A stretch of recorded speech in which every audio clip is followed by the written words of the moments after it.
ngono. Pancen itu ora ana rasane, kok golek ono ora ketemu. Cuma yang menjadi masalah kan kemudian mereka itu merendahkan kiai kita itu yang menjadi memberi ruang-ruang bagi kita untuk berpikir. Ada kalanya seperti itu. Itu uniknya kiai-kiai di NU. Juga kami menayangkan penyampaian Gus Yahya ini berkenaan dengan Habib yang dikatakan pengungsi dan segala macamnya itu. Assalamualaikum warahmatullahi wabarakatuh. Salam jumpa, salam sejahtera untuk Anda semua. Salam persaudaraan dari kami Ar9 Channel. Saudara-saudaraku, semoga Anda dan kita semua senantiasa dalam lindungan Tuhan Yang Maha Kuasa. Untuk edisi kali ini saya akan menyampaikan informasi ringan tapi insya Allah bermanfaat dan insya Allah juga penting, berkaitan dengan sikap dari kiai-kiai kita di tubuh struktur Nahdlatul Ulama. Baru-baru ini saya mendapatkan kiriman video penyampaian dari Khatib Syuriah, pimpinan cabang Nahdlatul Ulama Kabupaten Boyolali, Jawa Tengah. Beliau adalah Kiai Haji Agus Taufiqur Rahman. Beberapa hari yang lalu sudah saya mendapatkan kiriman video ini, tapi saya pertimbangkan untuk saya sampaikan ini bentuk kehati-hatian saya di dalam menyampaikan sesuatu atau membuat konten ya. Karena ini berkaitan dengan yang terjadi di tubuh struktural PBNU, yakni Kiai Haji Yahya Khalil Stakuf, yang menurut informasi dari Kiai Taufiqur Rahman ini, beliau sempat mengundang Kiai Haji Imaduddin Usman Al-Bantani ke kediamannya. Lalu terjadi perbincangan. Nah, ini kan benar atau tidaknya saya belum berhasil menghubungi Kiai Imad, tetapi saya yakin bahwa Kiai Taufiqur Rahman ini tidak mengada-ada karena penyampaian beliau ini disampaikan dalam forum resmi pada tanggal 9 Juni kemarin dalam acara silaturahmi pengurus-pengurus di lingkungan atau di wilayah pimpinan cabang NU Boyolali dengan menghadirkan ketua-ketua atau pengurus-pengurus majelis wakil cabang atau kepengurusan tingkat kecamatan se-Boyolali sekitar 22 MWC ya. Karena disampaikan di forum seperti itu, apakah iya Kiai Taufiqur Rahman sebagai Khatib Syuriah PCNU mengada-ada? Nah, seperti apa penyampaian beliaunya? Kita simak berikut ini. Dia tadi ingin jaro oleh Nasab. Kiai Imaduddin itu sudah diundang 3 kali ke rumahnya Gus Yahya. Gigil-gigil Nasab itu. Lah ngopo kok kayak ngono? Pancen itu ora ana Nasab, kok golek ono ora ketemu. Jadi itu memang tidak ada nasabnya sampai golek ono ya apa ya pancen orang. Nah, cuma yang menjadi masalah kan kemudian mereka itu merendahkan kiai kita itu yang menjadi gregetare kiai NU Gus Kiai Imaduddin itu karena mereka merendahkan Bahabe, merendahkan Bahabe, merendahkan siapa-siapa kiai yang dulu memperkenalkan mereka kepada rakyat NU.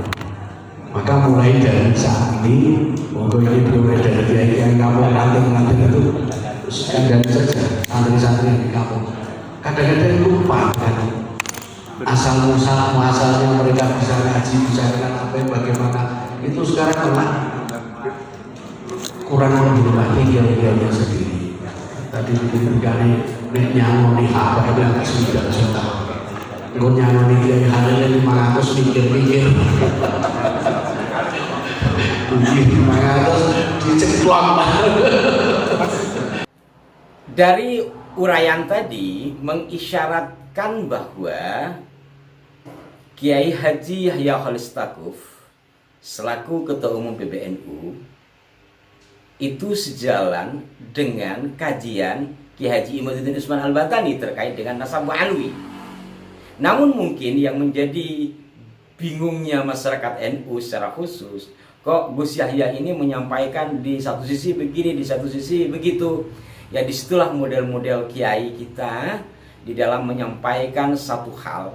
Kadangkala sifatnya kinaya ya, kadangkala sifatnya verbal. Tetapi yang perlu digarisbawahi bahwa penyampaian-penyampaian seperti ini adalah sifatnya pribadi tentunya. Saya garis bawahi sifatnya pribadi, termasuk kapan waktu terkait dengan Rois Am PBNU, walaupun beliau Rois Am, walaupun beliau ini Ketua Umum PBNU, kalau penyampaian secara resmi atas nama NU, sepengetahuan saya dan mungkin Anda juga sudah memahami, adalah melalui proses ijma, proses musyawarah, lalu disepakati, kemudian ada tanda tangan 4 pengurus inti, yakni Rois Am, Katib Am, Ketua Umum, dan Sekjen. Ini kan penyampaian pribadi. Nah, apa pentingnya menyampaikan ini, sahabat-sahabatku sekalian? Yang pertama, bahwa seperti yang saya katakan tadi, sikap dari kiai-kiai kita ini ada kalanya tidak verbalistik. Satu. Kedua, ada kalanya juga memang menyampaikan sesuatu yang terkesan kontroversi, tetapi kemudian kita yang di bawah ini bisa mempelajari. Artinya tidak dicekoki gitu loh. Ini satu hal yang harus kita pahami juga. Kerap kali penyampaian-penyampaian yang sifatnya itu masih abu-abu. Bukan sengaja untuk mengabu-abukan agar mengaburkan masalah, tetapi memberi ruang-ruang bagi kita untuk berpikir. Ada kalanya seperti itu. Itu uniknya kiai-kiai di NU. Nah, kalau bicara verbalistiknya, khusus kepada Kiai Haji Yahya Khalil Stakuf, merunut dari penyampaian-penyampaian beliau dari zaman dulu ya, barangkali sudah sangat mafhum bagaimana dulu Gus Yahya, panggilan akrabnya itu, mengkritisi seringnya seorang Habib sepuh dari Yaman datang ke Nusantara, yang dulu sempat heboh di laman Facebook. Kata mereka yang punya Facebook ya, saya hanya mendapatkan screenshotnya yang disebut Mbah Doro itu kan menunjukkan sikap kritis beliau terhadap seorang Habib sepuh dari Yaman yang mondar-mandir ke Indonesia, padahal di negerinya sendiri ya carut marut. Kurang lebih seperti itulah. Mungkin sebagian Anda sudah memahami. Kemudian berikutnya kan pernah juga kami menayangkan penyampaian Gus Yahya ini berkenaan dengan Habib yang dikatakan pengungsi dan segala macamnya itu. Nah, dari sini kita sedikit-sedikit bisa mempelajari bagaimana pola-pola Gus Yahya ini di dalam menyikapi sesuatu. Dari yang Mbah Doro yang dipersoalkan, kemudian Habib yang pengungsi, bahkan dengan penyampaian yang agak nyeleneh itu ya.